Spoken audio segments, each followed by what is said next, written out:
Emmanuel, God is with us. Emmanuel, God is with us.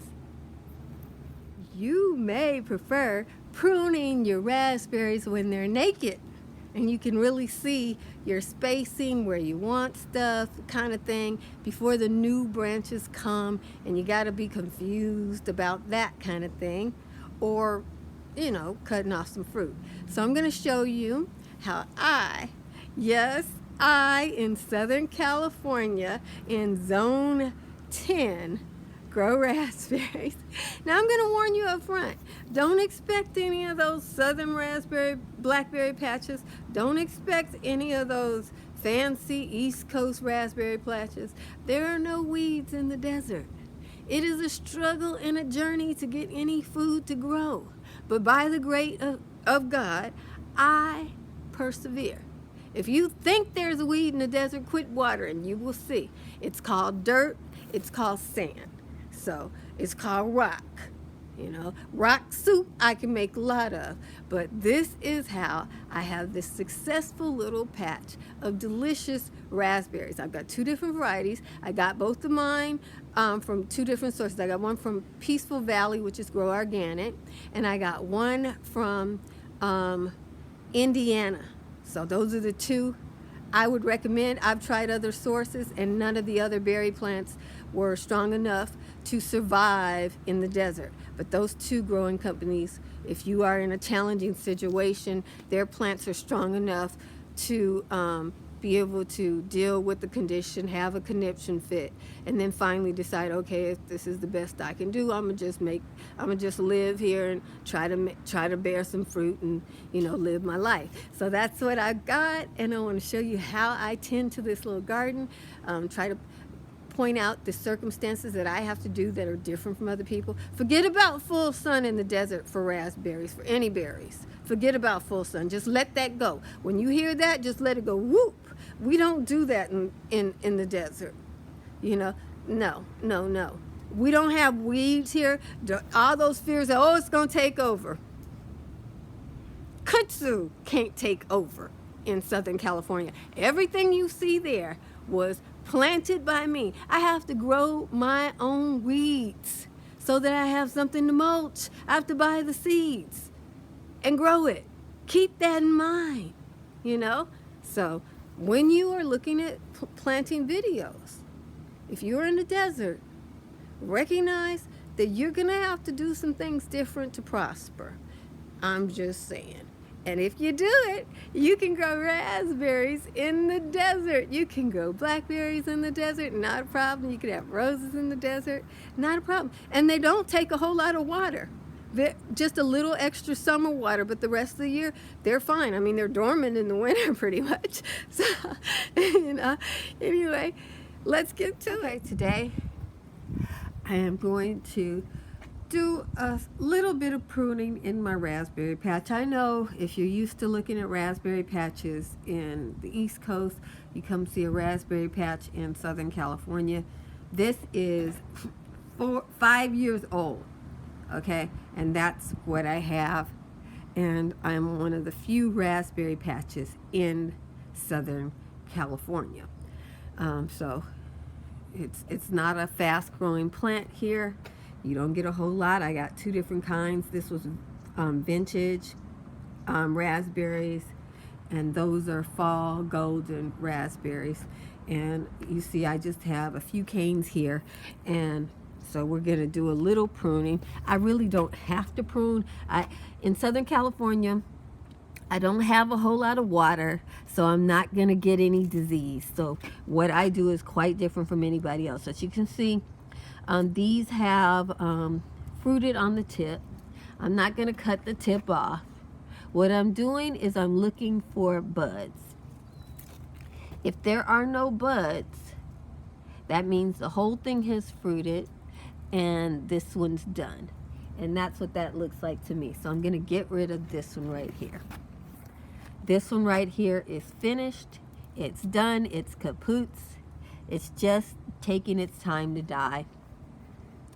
And I don't really have to do this in Southern California because I need all the biomass I can get. But I'm just going to go down here and clip it from the bottom. You don't have to do it if you're in Southern California. The way I have to grow raspberries is completely different from anybody else's way. Oh, I didn't even get it, you guys. I don't know what I cut. So we'll try it again. Go down here at the bottom. Well, I know I didn't get it because now that I'm cutting through it, she is not ready to go. I don't know what I cut, but this was not it. Okay. So now I've got it. It's still got a little green in it, so it wanted to die back to be completely dead. And this is what I do different from anybody else. I'm not worried about disease.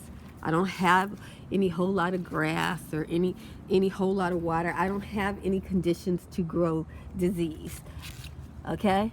So if something can grow, good for it. And I'm looking for buds on this one too. And seeing none, I'm just going to take this out just for the eye look of it. Because you don't even have to grow these Everbearing raspberries. You can just grow the new canes every year and not grow any of these old canes. This is kind of strong, so probably should have pulled out the loppers. Yeah, I might need the loppers for these. They went through it, but I'm just not that strong. These ones have completely died and come up out the ground, which is this is what they look like when they've shriveled up. So I'm just putting this back here. And that's what I got left. So I had no new canes. And let's see what we got here. Nope. I do not see a bud. Oh, okay. I think I might see some buds on that one. But I'm still going to take it back because it's ugly, and you really don't have to keep these. Here's an old tomato vine that I didn't pull out. And again, being in Southern California, I keep all my old material.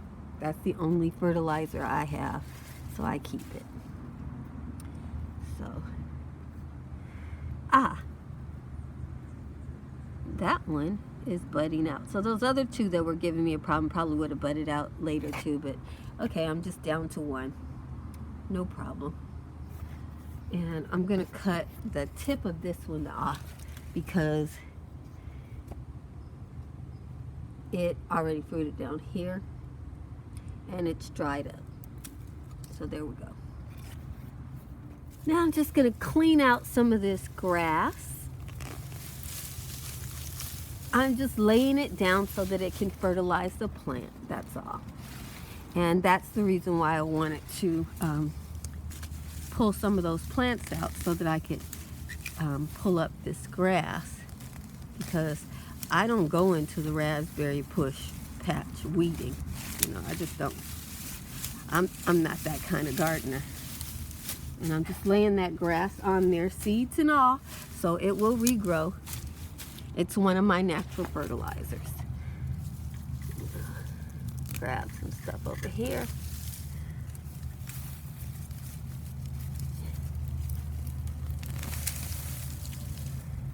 Yeah, buddy. Try not to pull up the parsnips.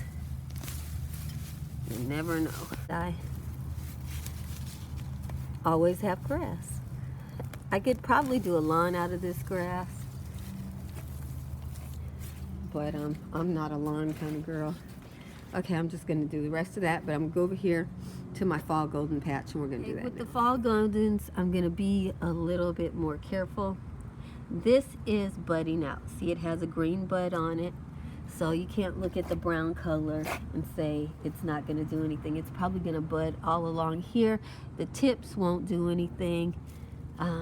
Because the tips have already fruited out. This is the second year cane, but I get a lot of fruit from fall golden, so I'm just taking off the tips here that have already fruited and hoping this pruning will encourage more branching on here, so I won't just get the tip growth. So I'm going through and just pruning out what I got. I'm just taking off some of the tips here to get more raspberries, that's all. Yeah, that's it. I need to get some new pruners. I got these on sale from Sears and they were really kind of expensive, but they're not good. They're not sharp, so I'll have to go get another brand. Now this one has some branching on it and it has fruited all along the cane. So I think that one might be done. I don't want to have to try to get through here later on in the year.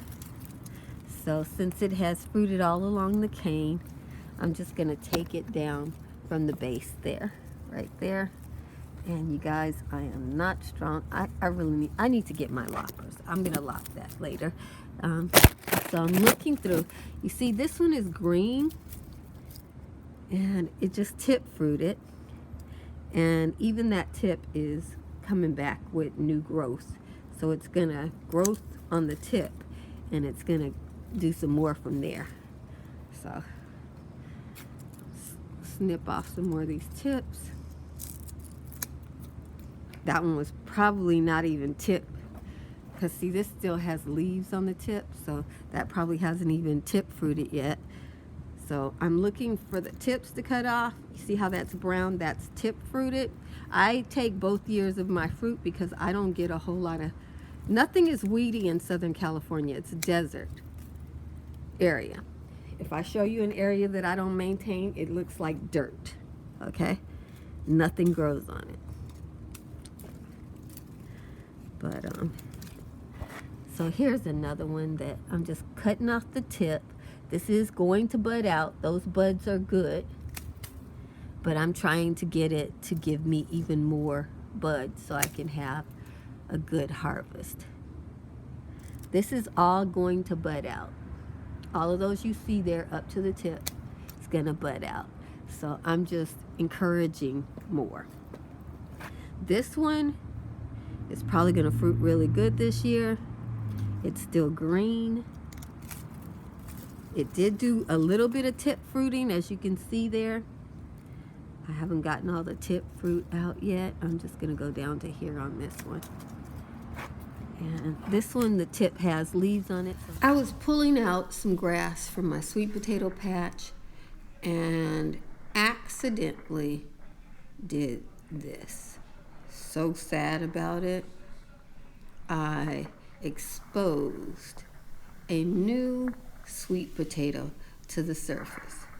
I heard the cackling of the birds and I knew that once exposed, once everybody knew where to look and it wouldn't require any digging, this sweet potato couple didn't have long. I got a whole patch full of them, so I just decided to show you my accidental harvest.